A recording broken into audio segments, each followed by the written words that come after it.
Iron! Over! Take the light! For the Order! For the Alliance!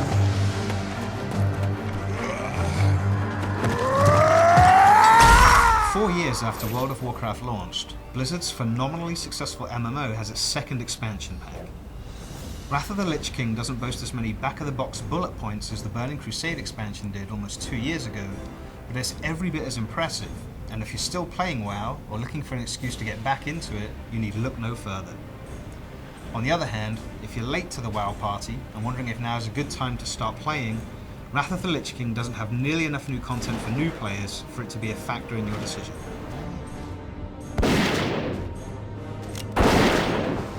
Where Burning Crusade catered to newcomers with the introduction of 2 new playable races, Lich King's only comparable feature is the Death Knight hero class. Knights of darkness, wielding runes of death and destruction, bound by the will of the Lich King. This is the hour of their ascension. This is the hour of your dark rebirth. There's an interesting backstory to the Death Knights that you'll get to experience firsthand when you play through their unique starting area. But since they start at level 55, you need to already have a level 55 character under your belt before you're allowed to play as one.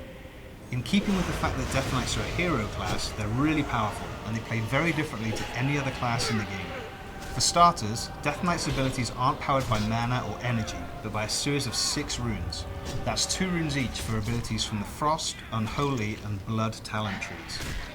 Like other classes in WoW, how your Death Knight plays depends a lot on where you choose to spend the talent points you earn every time you level. Arthas! What is this? By the time you finish the Death Knight start area, located near the eastern playgrounds of the original game, you'll have a character at level 58 or so, fully kitted out in great looking rare or blue gear, with a free epic mount.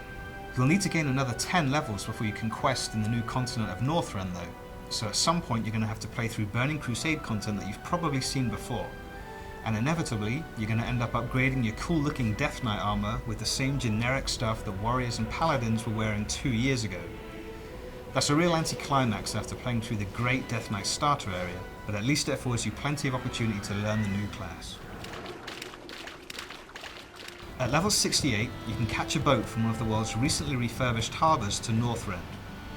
Which boat you take will determine which of the continent's 2 starting regions your new adventure begins in. There's the picturesque Howling Fjord, where half-giant warriors known as Vrykul are attacking Alliance and Horde settlements, or there's the Borean Tundra, where raiding parties are attacking the villages of the walrus-like Tuskar, and an environmental group is enlisting the help of heroes for its war with the numerous hunters and trappers who are threatening local wildlife.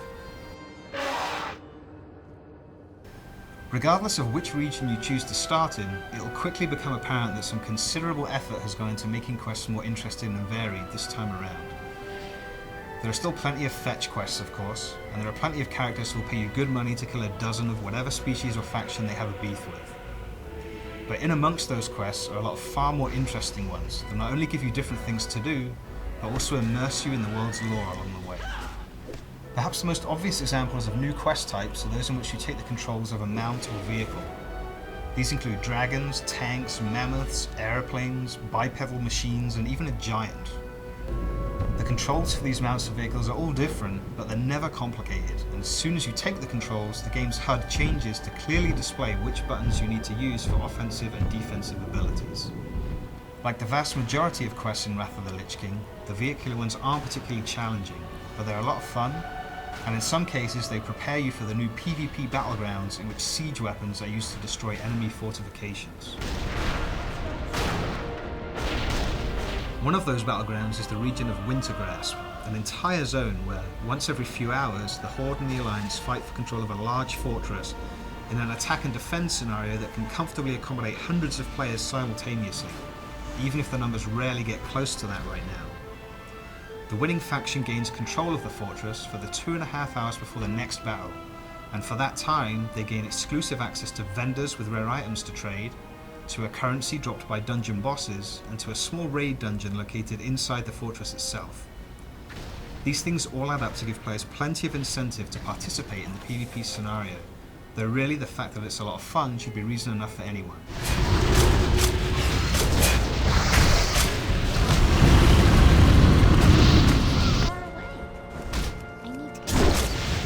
Dungeons are also a lot of fun in Wrath of the Lich King, and this time around they've been designed in such a way that they can be enjoyed by just about any player with a pulse. The majority of the expansion's new dungeons are designed for groups of just 5 players, and regardless of the fact that they contain 3 or 4 boss encounters each, they can be completed in under an hour.